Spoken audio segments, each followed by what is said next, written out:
এটা বলে তুমি নিজেই নিজের কালকে আমন্ত্রণ জানাচ্ছ। আমরা সত্য বলছি বলরাম, কৃষ্ণ পাপ করেছে আর তার শাস্তি ওর অবশ্যই পাওয়া উচিত। না হলে এই সংসার কৃষ্ণের পাশাপাশি তোমাকেও দোষী ভাববে এই অধর্মে ওকে সঙ্গ দেওয়ার জন্য। কানাইয়ের ভেক ধরে কানাইয়ের বিরুদ্ধে ষড়যন্ত্রকারী পাপী তোমাকে আমি সর্বপ্রথম দণ্ড দেব। এসো। মনে হচ্ছে বলরাম তুমি এইভাবে শুনবে না। তুমি আমাকে আমার মায়া দেখানোর জন্য বাধ্য করছো। সাবধান বলরাম।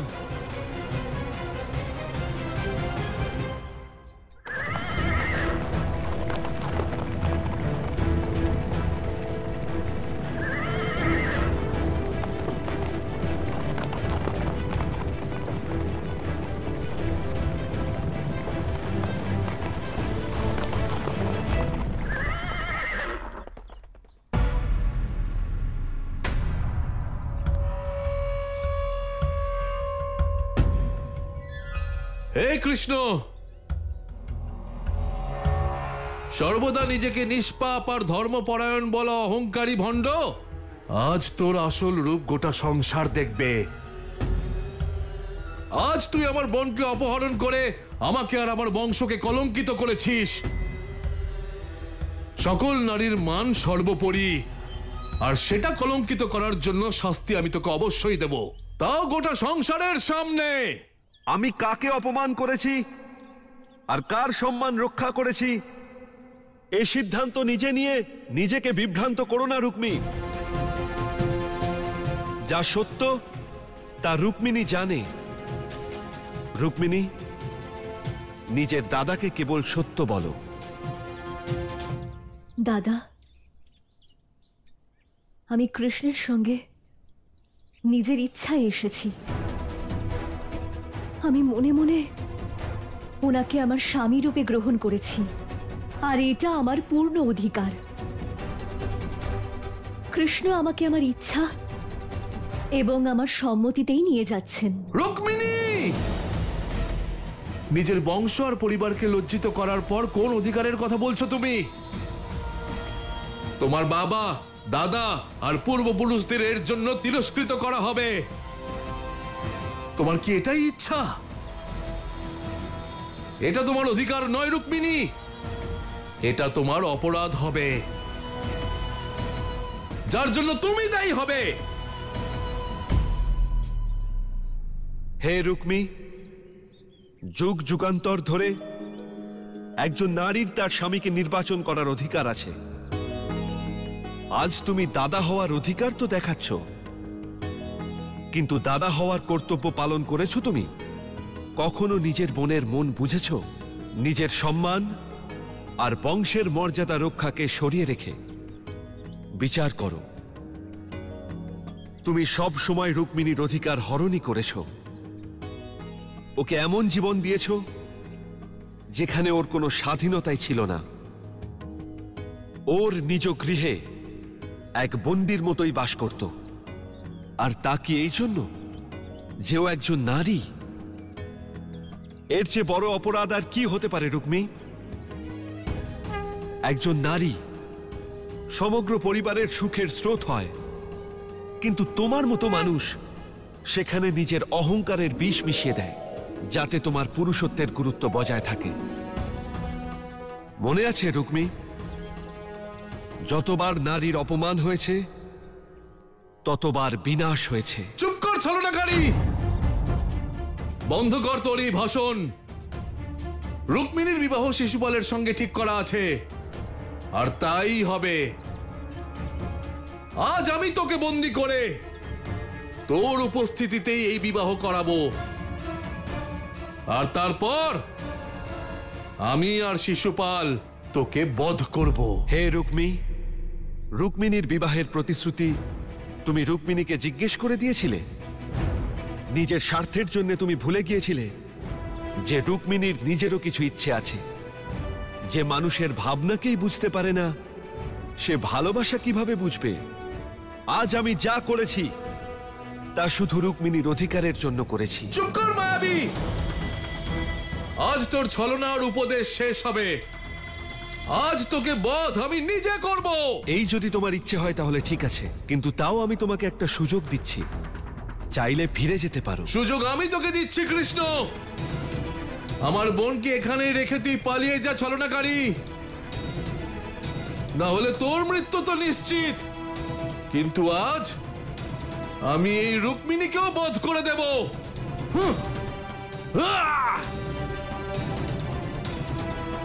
কৃষ্ণ সাবধান। বলরাম,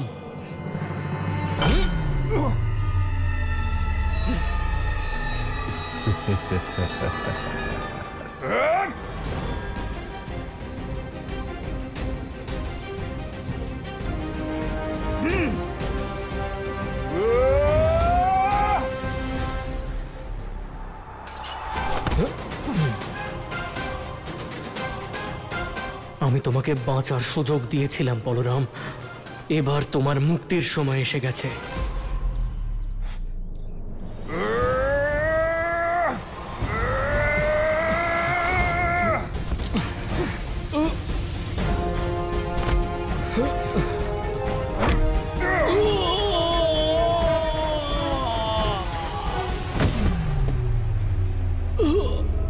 অনরক,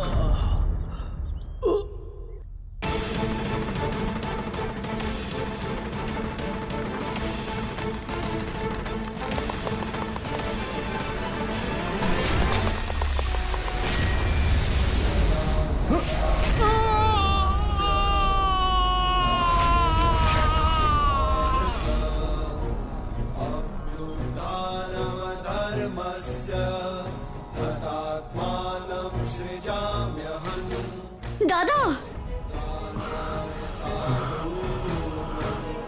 রুক্মী, নিজের বোনের অধিকার হরণ করার অপরাধে তোমার বেঁচে থাকার কোনো অধিকার নেই।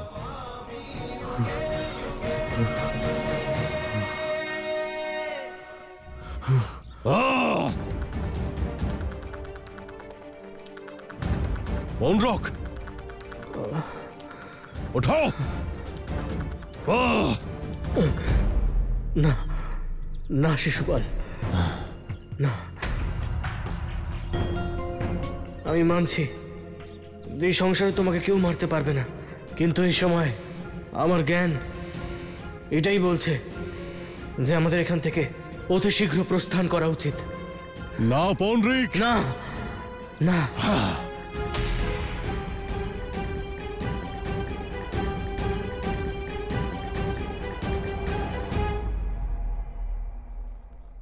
না কৃষ্ণ, এমনটা করো না। যদি তুমি দাদার প্রাণ কেড়ে নাও, জগৎ এটাই বলবে আমি আমার ভালোবাসার জন্য আমার দাদার প্রাণ নিয়েছি। কৃষ্ণ, আমি তোমাকে অনুরোধ করছি, ওনার প্রাণ ভিক্ষা দাও। তোমার যা ইচ্ছে। রুক্মী, আজ তোমার বোন তোমায় নতুন জীবন দিয়েছে, একে ব্যর্থ হতে দিও না।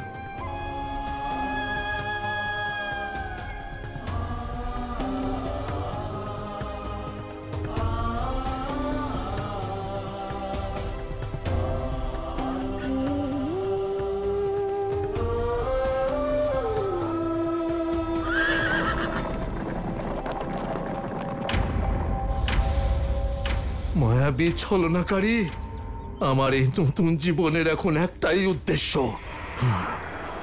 তোর মৃত্যু। আমি আমার মাতৃভূমির নামে প্রতিজ্ঞা করছি, যতক্ষণ না নিজের হাতে তোকে বধ করছি, আমার রাজ্যে আমি ফিরব না।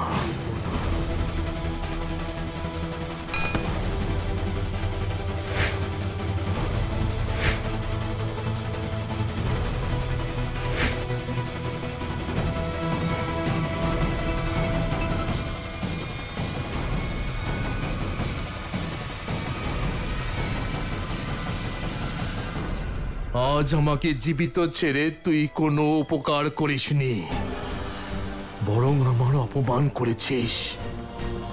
আমি রুক্মী আজ এই প্রতিজ্ঞা করছি যে যতদিন তোকে অপমানিত করে পরাজিত করে বধ না করছি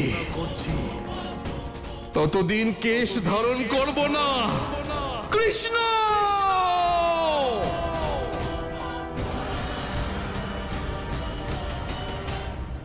হে মাধব, এই ঘটনার পরে রুক্মী আর শিশুপাল তোমায় অপবাদ দিয়েছিল যে একজন সম্রাট হওয়ার পরেও তুমি তোমার নিজের স্বার্থ আর ভালোবাসার জন্য দেবী রুক্মিণীকে হরণ করেছিলে।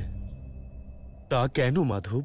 পার্থ, সত্য হলো এটাই যে এমনটা করে আমি একটি বার্তা দিতে চেয়েছি যে কেবল দেবী রুক্মিণীই নয়, এই সংসারে প্রত্যেক নারীর নিজের জীবনের প্রত্যেকটি বিষয়ে নিজের সিদ্ধান্ত নেওয়ার অধিকারও আছে আর স্বাধীনতাও আছে, আর এই অধিকার তার থেকে কেউ ছিনিয়ে নিতে পারবে না। কিন্তু মাধব, সেই বার্তার আজকের এই যুদ্ধের সঙ্গে কি সম্পর্ক? পার্থ, নারীর অধিকারের জন্য এটাই তো আমার বার্তা, যা হলো দ্রৌপদীর প্রশ্নের উত্তর।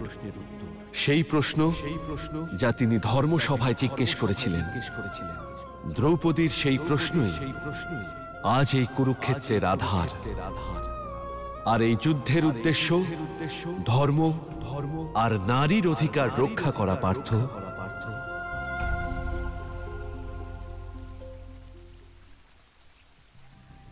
দাদা তোমায় আগের চেয়েও বেশি চিন্তিত লাগছে। চিন্তার কোনো বিশেষ কারণ? আগের থেকে বেশি? উপহাস করো না কানাই। বেশি হোক বা কম, আমার সব চিন্তার উৎস শুধু তুমি। এক নারীকে হরণ করেছো তুমি। সমাজের চোখে তো এটা দোষী কানাই। এবার তুমিই বলো, আমরা কতজনকে এর উত্তর দেব? দাদা, উত্তর তো তখনই দেব যদি দোষ থাকে। যদি দোষই না থাকে তাহলে আর কিসের উত্তর? দাদা, একটি প্রশ্ন আছে, তুমি উত্তর দেবে? বলো। দাদা, হরণের অর্থ কি?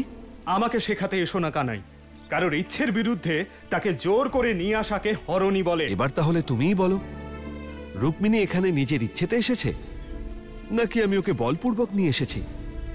হ্যাঁ হ্যাঁ, ঠিক আছে, মানছি মানছি তুমি ওকে হরণ করনি, কিন্তু লোকে তো বলবে যে তুমি ওকে সঙ্গে করে নিয়ে এসেছো। কানাই, এবার তুমি আমাকে বলো, কখনো তুমি ভেবেছো যে ওর জীবনটা কিভাবে কাটবে? কে করবে রুক্মিণীকে বিবাহ? আমার প্রিয় দাদা, তুমি তো শিবপুরাণ বলে দাও, কিন্তু সবশেষে জিজ্ঞেস করো যে মাতা পার্বতীর স্বামীকে। শিবপুরাণ? অর্থাৎ তুমি আবার কোথায় যাচ্ছ কানাই? এই কানাই কখনো সোজাভাবে কেন উত্তর দেয় না? আচ্ছা, কানাই রুক্মিণীকে বিবাহ কর? ও, বুদ্ধি নেই।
দেখ একবার কুসুম, ঘুমানোর সময়ও রাজকুমারীর মুখে কেমন হাসি ফুটে রয়েছে। মনে হচ্ছে কোনো বিশেষ স্বপ্ন দেখছেন রাজকুমারী। রাজকুমারী ভালোবাসা লাভ করেছেন, এমন বিশেষ স্বপ্ন তো উনি দেখতেই থাকবেন। নিশ্চয়ই এখন মুরলীধারীর স্বপ্নই দেখছেন, না হলে মুখে এই হাসি ফুটে উঠতো না। স্বপ্ন তো ঠিক আছে, এখন রাজকুমারী নিজের হবু শ্বশুর বাড়িতে রয়েছেন, দেরিতে ঘুম ভাঙার কারণে ওনাকে নিয়ে কেউ উপহাস না করে ফেলে। চলো ওনার ঘুম ভাঙাই। না, কেউ উপহাস করবে না। দেখো কি সুন্দর লাগছে, ঘুমের মধ্যেও হাসছেন। হ্যাঁ, ঘুমোতে দাও ওনাকে। না,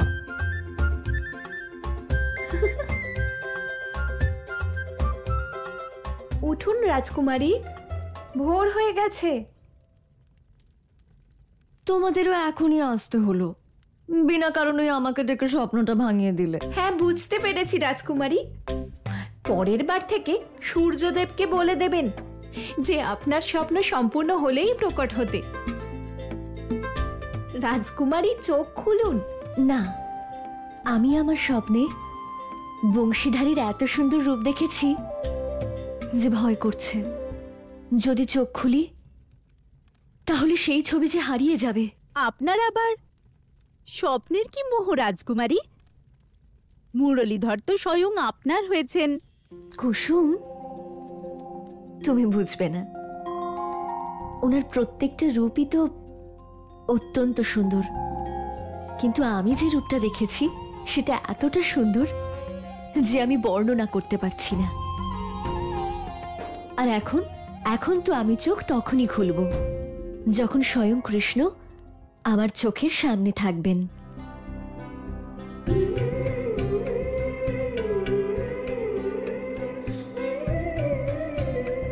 আরে একটু দাঁড়ান রাজকুমারী, এভাবে চোখ বন্ধ করে কোথায় যাচ্ছেন?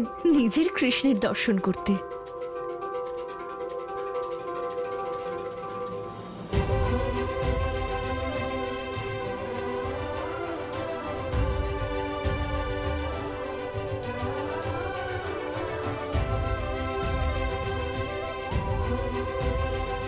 উনি কৃষ্ণের যোগকক্ষের দিকে এগিয়ে যাচ্ছেন।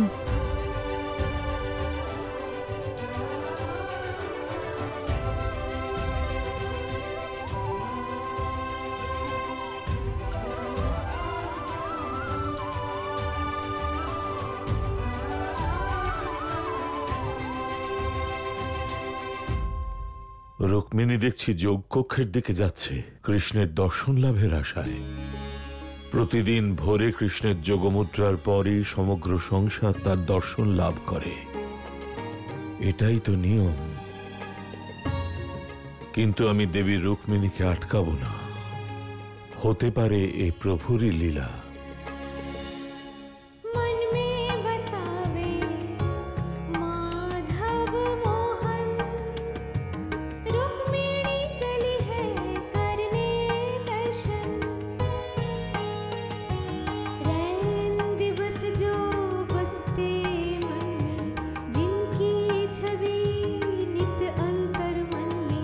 स्वयं के प्रति क्या भाव है जाने, प्रभु का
এ আমি কি দেখলাম? যা দেখলাম সেটা সত্যি ছিল নাকি মায়া?